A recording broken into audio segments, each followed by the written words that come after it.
Today let us discuss the electronic transitions. Electronic transitions in the molecules.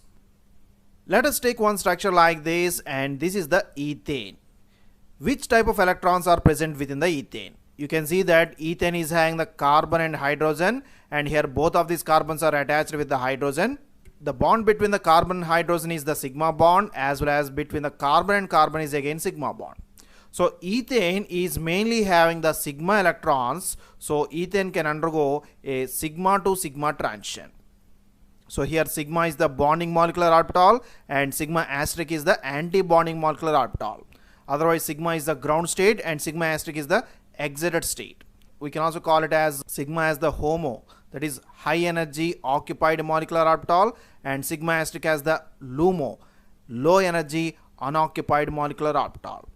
So ethane, when we supply the energy, it can undergo sigma to sigma transition. Now let us take the case of another structure. This is the ethanol. Now again in the ethanol we can observe the sigma bond between the carbon and carbon, as well as between the carbon and hydrogen, and we can also observe a sigma bond between carbon and oxygen. Apart from these sigma bonds, we can observe N electrons. N electrons are the non-bonding electrons or lone pair of electrons which are not involved in the chemical bonding, and they are present in the heteroatoms like the oxygen, nitrogen, sulfur, like that. Now which type of transitions are possible in the ethanol? Here we can observe two types of transitions, sigma to sigma transition and N to sigma transition.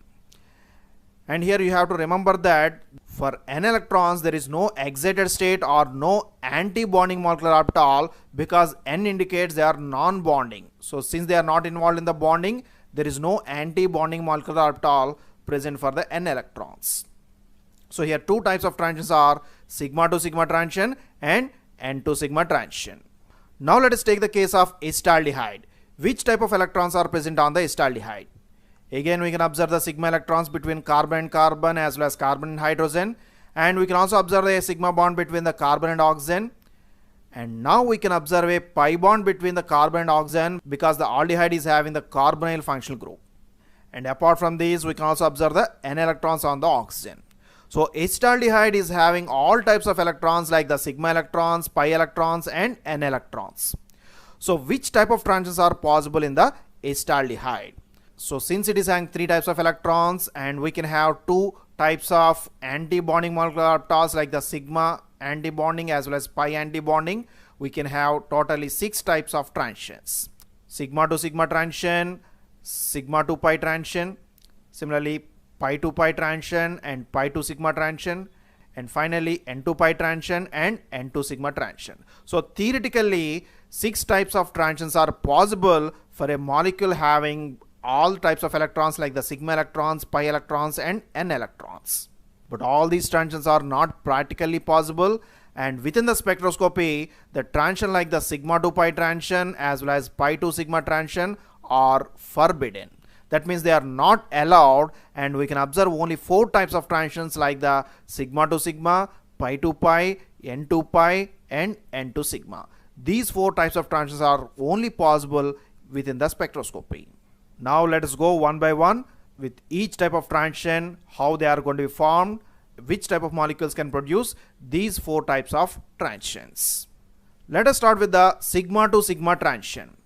Which type of molecules mainly show the sigma to sigma transition? Because all the molecules are having the chemical bonds which are nothing but the sigma bonds, they will definitely have sigma electrons, so they will undergo sigma to sigma transition.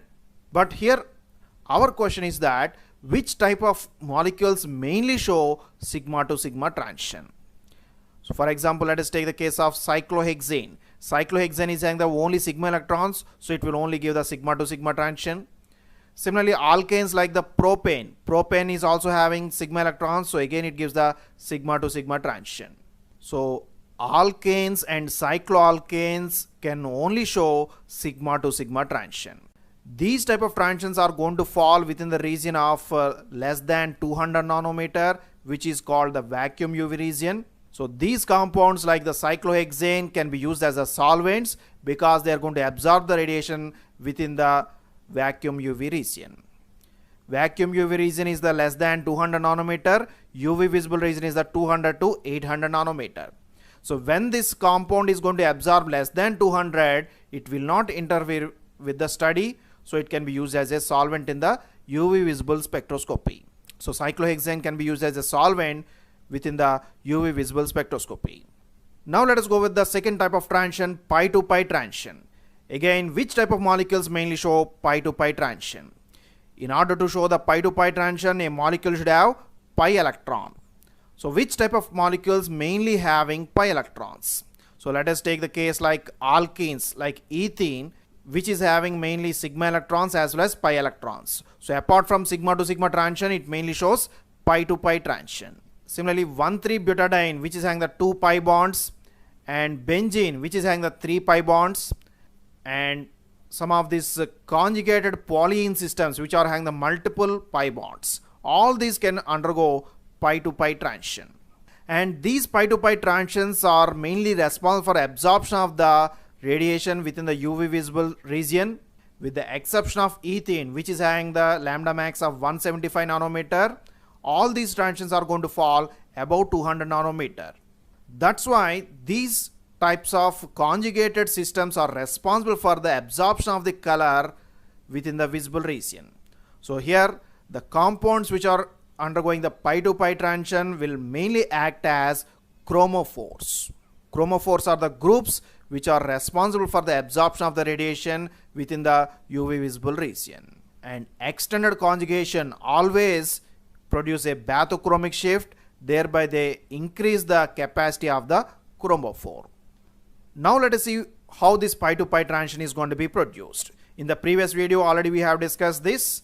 So whenever a pi bond is going to be formed, it can form one of the orientation like this, where the positive and negative lobes are aligned above and below the plane, so that they form a highly stable molecular orbital. So this molecular orbital can be called as pi bonding molecular orbital. And pi bond can also be formed in another way, where the positive lobe is going to interact with the negative lobe of the other p orbital, which is highly energetic and less stable. So this can be called as pi anti-bonding molecular orbital. And again, when we supply the energy, electrons can jump from the pi to the pi anti-bonding molecular orbital, so that they will show pi to pi transition. Now let us see the third type of transition, N2 sigma transition. In order to show N2 sigma transition, the molecule should have N electrons as well as sigma electrons. So which type of molecules are having N electrons? For example, let us take the ethanol. Ethanol is having the sigma electrons as well as N electrons, so it can show N2 sigma transition along with the sigma to sigma transition.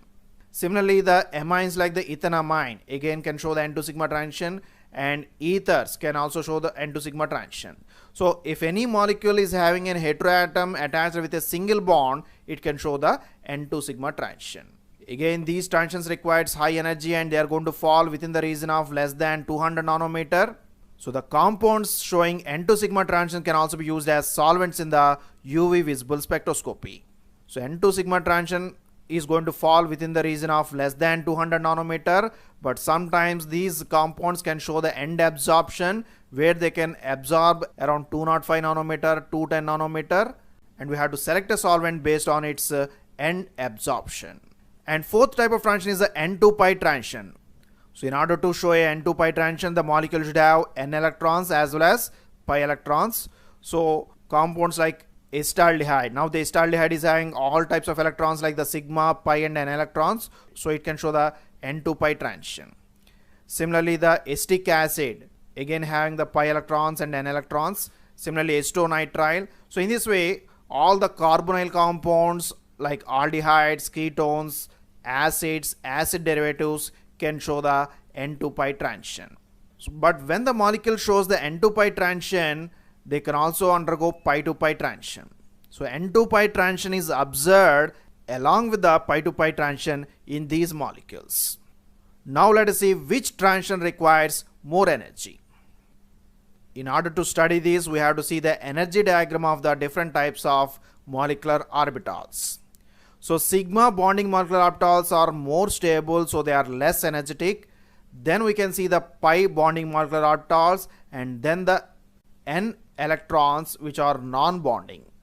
And now if we see the anti-bonding molecular orbital, the pi anti-bonding molecular orbitals are somewhat less stable, and then the sigma anti-bonding molecular orbitals are very less stable, so they occupy the top position within the energy diagram. So we can observe the different types of electron transitions between these bonding and anti-bonding molecular orbitals. So we can observe the sigma to sigma transition, or pi to pi transition, or n to sigma transition, and n to pi transition. So in this way we have 4 types of electronic transitions possible in the molecules. But which transition requires more energy? The energy required for a transition depends on the energy gap between the two states. We can easily observe that the sigma to sigma transition is having the more energy gap, so it requires the highest energy. Similarly, n to pi transition is having the less gap, so it requires the less energy. Now if we see the energy order of transitions, we can arrange the transitions in the high energy to the low energy. So already we have discussed the sigma to sigma transition requires highest energy, then n to sigma transition, then pi to pi transition, and finally n to pi transition. And particularly sigma to sigma and n to sigma transitions requires highest energies, so they are going to fall within the vacuum UV region and they will absorb in the region less than 200 nanometer. Similarly, pi to pi and n to pi are mainly responsible for the absorption within the UV visible region, so they are going to absorb within the region of above 200 nanometer. So above 200 means 200 to 800, which is the UV visible region. Now if we take a molecule like ethanol, which type of transitions are possible in the ethanol? Since it is having the sigma electrons and n electrons, it can show sigma to sigma transition and n to sigma transition, and because both of these transitions are going to fall within the vacuum UV region, so ethanol can absorb less than 200 nanometer.